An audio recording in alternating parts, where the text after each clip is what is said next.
할렐루야. 9월 12일 금요일 매일 성경 묵상입니다. 오늘 말씀은 스바냐 2장 4절에서 15절의 말씀입니다. 살다 보면 가까운 형제가 더 무섭다라는 것을 한 번쯤은 느낄 때가 있을 거예요. 오늘 말씀에 등장하는 나라들이 바로 남유다와 그런 관계의 나라들입니다. 조상으로 위로 거슬러 올라가면 이들은 한 조상을 통해서 연결된 나라임에도 불구하고 서로 원수지간처럼 지냈던 그런 나라들이죠. 이들은 남유다 동서남북 사면에 위치하여서 항상 이스라엘을 괴롭혀왔던 그런 나라들이에요. 블레셋은 서쪽, 모압과 암몬은 동쪽, 구스는 남쪽, 아수르는 북쪽이죠.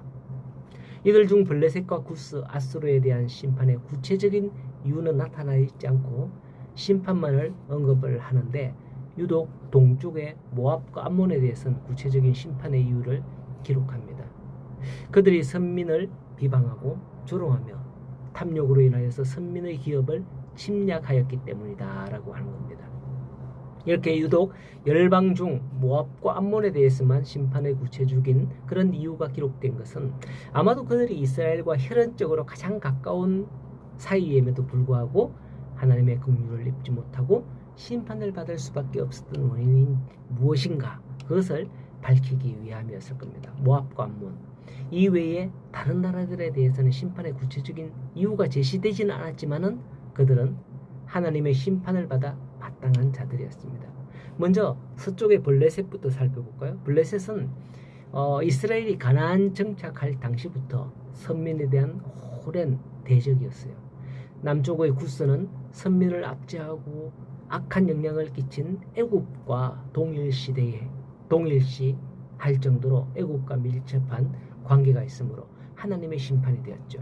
또 북쪽의 아수르는 선민의 나라 중 하나였던 북이스라엘을 멸망시킨 나라로서 당시에 가장 큰 대적이자 고통을 안겨준 나라였습니다.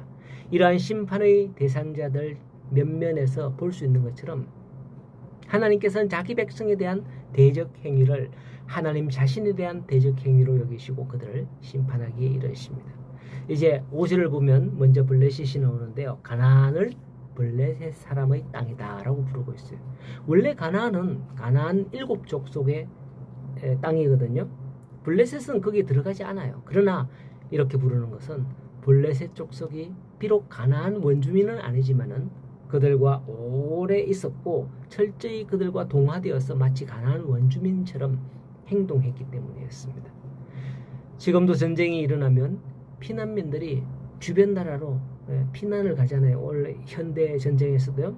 이처럼 여호수아 정복 전쟁 당시에도 아마 가나안 족속 중 일부는 주변국으로 넘어가지 않았을까 조심스레 짐작을 해봅니다. 또 블레셋은 인접한 나라로서 가나안의 문화에 깊이 영향을 받았을 것이다 라고 그렇게 파악을 할 수가 있겠습니다. 무엇보다 중요한 것은 그들이 직접적으로 유다의 대적이 되었다는 것, 그것이죠. 그리고 8절 이하의 모압과 암몬에 대해서 언급을 하는데요. 그들이 심판을 받는 이유를 두 가지로 정리해 보자면 하나는 하나님의 선민을 비방한 것이며 하나는 선민의 나라를 침범한 것이다 라고 합니다. 그러한 그들의 거처가 장차 소돔과 고모라와 같이 될 것이다 라고 하죠. 모압 암몬은 아브라함의 조카 롯 알죠? 롯의 후손입니다. 롯이 소돔과 고모라 성에 들어가 살 때에 하나님이 그 성을 유황불로 심판하려고 할 때에 아브라함이 기도했잖아요. 그래서 천사를 보내서 천사의 손에 이끌려 건짐을 받은 사람이 롯과 두 딸이죠. 근데 롯과 두 딸과의 관계에서 모압 족속, 암몬 족속이 나온 것이죠. 비록 소돔과 고모라의 멸망에서는 건짐을 받았으나 이때에 이렇게 멸망하게 될 것이다. 소돔과 고모라 같이 멸망하게 될 것이다. 엄중한 심판의 경고를 받는 겁니다. 우리는 우리가 건짐을 받은 그런 심판에 빠지지 않도록 항상 유념하고 살펴야 할 줄로 압니다. 만약에 내 주변에 나를 해하던 그런 사람들이 있다면 그런 사람들에게 하나님께서 경고하시고 심판하실 때에 혹시라도 나도 그렇게 심판을 당하지 않도록 항상 유념하여서 나도 조심해야 되겠다라는 것을 기억해야 됩니다. 그리고 이제 13절에서 15절을 말씀해 보면 아수르의 심판에 관한 내용인데요. 아수르는 니느웨에 예전에 요나 선지자에 의해서 한 차례 심판의 예언이 있었죠. 그때 회개함으로써 용서받은 곳이기도 합니다.